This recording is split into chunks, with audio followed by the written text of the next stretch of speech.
Bartholomew Jenkins III. Put your phone up. Whoops. Put your phone on vibrate, bro. Slipping. Call me slipping. Call me slipping. We gonna do it again. What up, world? This your dude, Ace Boogie. And I'm Lambo Warren. Hey, what up, man? What up, y'all? Hey, who we got in the building today? We got special guests in the building. Man, please introduce yourself. Hello, y'all. My name is Christina. Which camera am I looking at? Oh, no, you pay attention to us. Oh, The camera. They all gonna catch you. Okay. We top notch. This VODPOD. Right. Yeah, this VODPOD. We up there. VODPOD Yes, Media. Doing stuff. Yes. I'm coming in as a life coach talking about some mental health awareness. It is Mental Health Awareness Month. So, yes, I'll be here, spin some game to y'all. Okay. So, mental health. Now, how'd you get into this? What made you even want to get Is it because you were a black woman? Like, what made you want to get into that field in the first place? Well, my degrees, I went to college and got a degree in psychology as well as criminal justice. So, and initially I was going in for sociology, but the psychology really started to grow on me a little bit more. What is sociology? What's the difference? What are you talking about? Sociology is more so like you're studying the social awareness, socioeconomical, all those factors come in. Yeah, all those factors come into play with it. But psychology is more of the mind. That's more of the mind, the behaviors, things of that sort. So, and I gained more of an interest in that, just considering a few things in my upbringing, a few things that I've encountered and seen myself throughout, life. So, I mean, yeah, you were saying you had brothers that was in gangs and shit. Oh, yeah. That's one of the biggest things, factors of growing up around certain things that, occur in your life. So like with my brothers, one was doing this thing, one was doing this thing. And it was like, all right, there's no way around it at this point. So my whole thing as I got older was trying to understand, how did this happen this way? How did that route end up becoming about? And then once seeing them, in the criminal justice system, I started to notice a lot of things, like with even friends that I knew, like a lot of them struggled with some problems with mental health, or their families did. And it's like, had that been addressed, or, maybe they had some services, maybe they would have took a different route. So, that's one thing that really dawned on me. That was my primary thing of why I got into that, because I ended up going to law school for a year, and I kind of wanted to tie that into with that as well. So my main thing, though, that I like to focus on is mental health. Now, do you have do you do counseling, or how do you do So life coaching, yes, absolutely. So counseling, that's more like you have to have certain credentials. Life coaching, don't get me wrong, you have to have your certification, things like that, but it's a lot easier. That's like, being a paralegal versus being a lawyer. You're still doing the same thing. You're in the office helping the lawyer, but life coaching, you can kind of just do your own thing, charge your own rates. You're not by the books. And like, I've even had a couple of celebrities that I've done life coaching for, and it was a lot easier for them, because I'm like, y'all can afford psychologists and stuff like that. Y'all can afford, but the whole thing is, it's not on the record. Life coach, you could talk about whatever you want. You talking about killing yourself, somebody else, it's a different approach that we take to that versus you go to a therapist or a psychologist, and that's on the record now. That's, that can be accessed at some point for whatever reason. You have HIPAA, but it's just totally different when it's not on the record. So what does a life coach do? Do they, are they teaching you how to go through life? Like specifically, what is a life coach? Okay, when I hear life coach, I'm thinking that you're going to help me build my credit. Yeah, that's what I'm thinking. You're about to show me how to get a house. Some take that route. Some take the route of they're helping as far as with your jobs or something like that. Like I'm trying to give you the right pathway, or I'm trying to help you get the right material to get to where you're getting. Some of them do it like that. Some of them do it more so in a sense of, I'm guiding you through your life experiences. And that's me. I'm more so, sometimes I have clients that come talk to me about stuff with their children, or I've had children, like I was also a behavior therapist for 7 years. So I've had experiences with children, that's a whole nother thing in itself, though. Behavior therapy is a different thing. But with life coaching, I've had parents, that have children that have problems sometimes, and they need someone to talk to or guidance in those areas. And I kind of step in and just provide them with the right materials. If I can't do something, I direct them accordingly to where they can get those type of services. So it's really just, you're kind of doing your own thing in a sense, and you get in where you fit in. If you know you can't do this, you can't give this person these type of services, you guide them accordingly, and that's more so, with the life coaching versus being actual therapists or psychologists. So when it comes to black people in America, when it comes to, like I said, black people in America, learn how to read. Epigenetics, carrying on the black trauma, you know what I'm saying, Right. in our blood and so forth. Right. How much do you think that affects us here as Black folks in America? Well, that's where it all begins. I mean, in all honesty, it begins there because you have Black people, we have the whole epitome of, or the stigma of, we're strong. You know, I have so many friends that are non-Black and they're like, man, you were so strong. You're one of the strongest people I know. And like, is that a blessing or a curse? What is that? I didn't have an epidural either. I didn't. You didn't? I did not. God damn, you is strong. 17-hour labor, no epidural, first child. And I wasn't even sexually active in my pregnancy like that. I was more so praying and tuning in and focusing, getting that mental strength. Everything is mental health, y'all. Everything. I'm telling you, all the subjects we're going to talk about today, I'm going to be able to divert it right back to mental health because it's all about the mind. I like that. I never thought that you have to be mentally prepared to have a baby. Yes. Oh, yes. So what's that process like? Okay, I think that's crazy. You got a person. When my girl was pregnant, I'm like, bro, you have another a person human growing your incubator. To fathom that, like, hold on. That's the closest. That's like thing swallowing to a death. seed, and then you get like, you don't be like, oh, Literally. If you swallow watermelon seeds, watermelon gonna grow inside. You used to literally be scared to eat them. I was like, oh shit, I'm probably gonna have to get like my stomach pumped. But think of that. That's what I think of. Don't ever swallow because you have a baby. Seriously. You know, we used to think that when we was younger, like, you better not swallow this. You better not swallow. Oh my goodness. Then you're pregnant.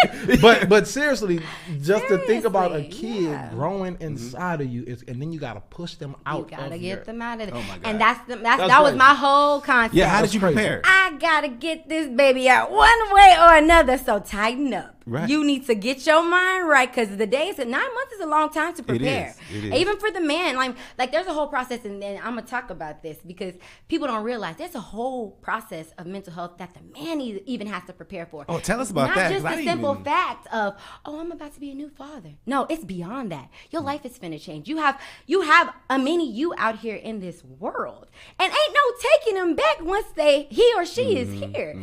So it's like you have to prepare yourself to not do certain things and to do certain things now before a baby is even there. But the part of the pregnancy, we need the man, period. There's so many women that have struggled. Oh, they need men. Hold on now. They need men. I'm a realist, and I'm going to say it a couple of times today. I let a man be a man as well as I allow a woman to be a woman. Okay. There's a time to submit. There's a time to come together as one. It's 100. Ain't no 50-50. We here, we together, we figuring it out. If not, we 0-0, straight up. When you're bringing in a baby in this world, I don't care what y'all got going on. It's 100, period. No matter what, like even with my circumstance, no matter what me and my child's father had going on, when it was time for that baby to come, we shutting down shop and we getting this baby up out of me. Straight up. Like, my water broke mid-argument. I didn't even care. I kept on getting my point across and walked on into the hospital and said, you know what? Come on. And after I pushed the baby out and did everything, I said, oh, y'all, I can do that again. Yeah. But after I pushed the baby out, I finished the argument. Like, damn. Now back to you. Indeed, though.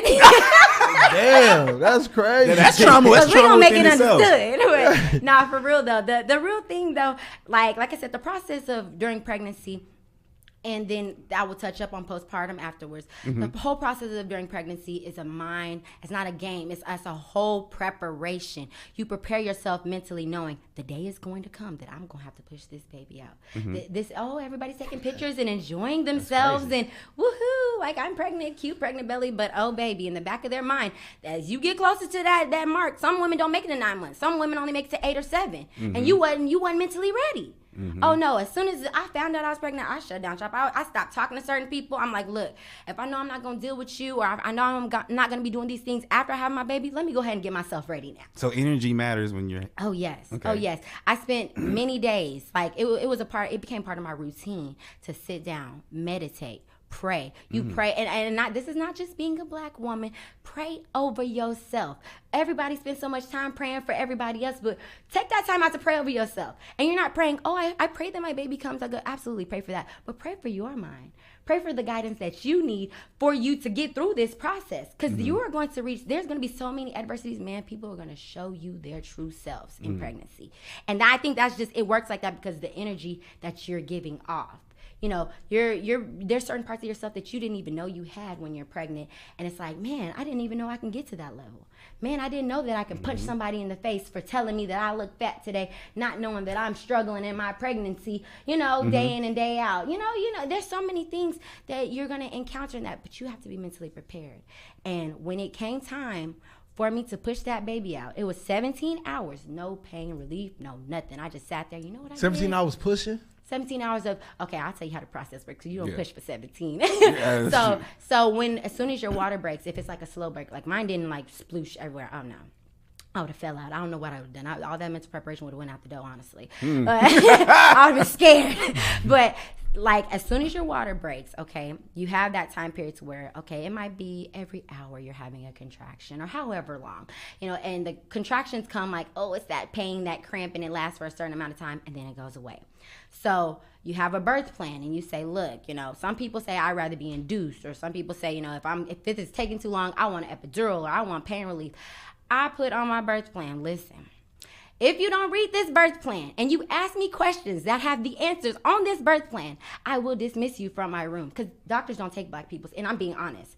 Doctors do not take black women seriously when it comes to the babies. Where does that come from? And I don't know if it's the way. So I asked my doctor, because I'm very transparent. I need to know, like, are you on my side or what? Because she wrote on my paper one day, non-compliant to what I'm asking. I said, I'm not going to comply to what you're asking because that's outside of the means of my morals and values, and I'm not going to allow that. So I asked her, I said, what is the whole thing about, like, because I've seen it too many times. Black women die more often than other races because the doctors ain't listening to them. You think we're exaggerating. So she came from a minority area too, and we just had a real deal conversation. And she was like, a lot of times people don't know their limits. So as soon as you feel a little bit of pain, you're like, oh my gosh, hurry up, give it to me.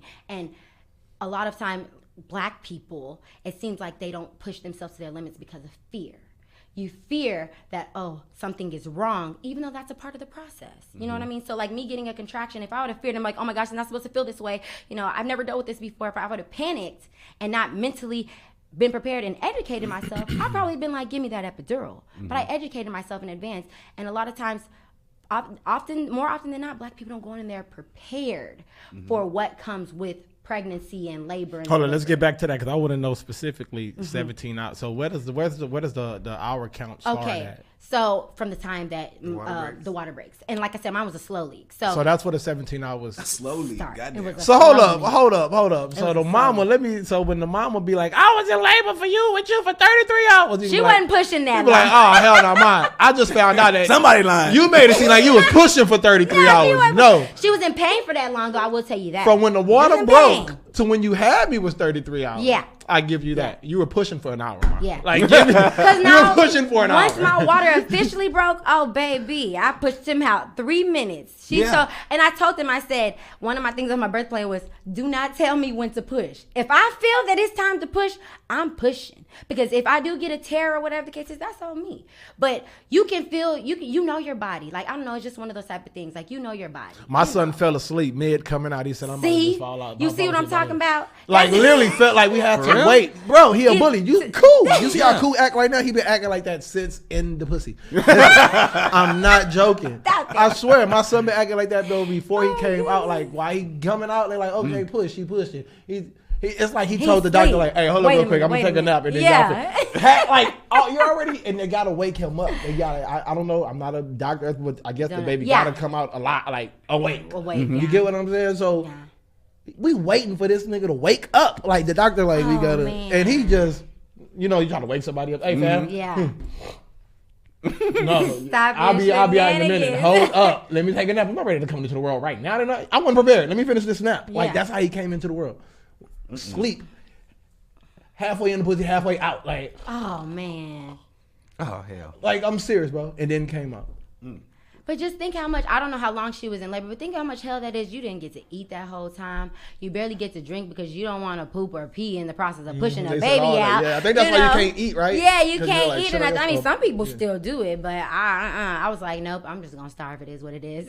Like, I went and they let me get in the bath. Like, I had this all. And women, those women that are listening, you have the right to speak up. Say what you want. If you want a room with a bathtub, find a hospital that has a bathtub so you can do just that. If you want a room with one of those balancing balls that you can sit on, speak up. This is your baby, your life. You have the right to say what you want to say. And if they can't be compliant of it, find another hospital that will. Mm-hmm. If your doctor ain't down with your birth plan and, you got this wrong with you, that wrong with you, and they want you to find another provider. You don't feel like you're trapped, because that's one of the mental health processes. You feel like you're being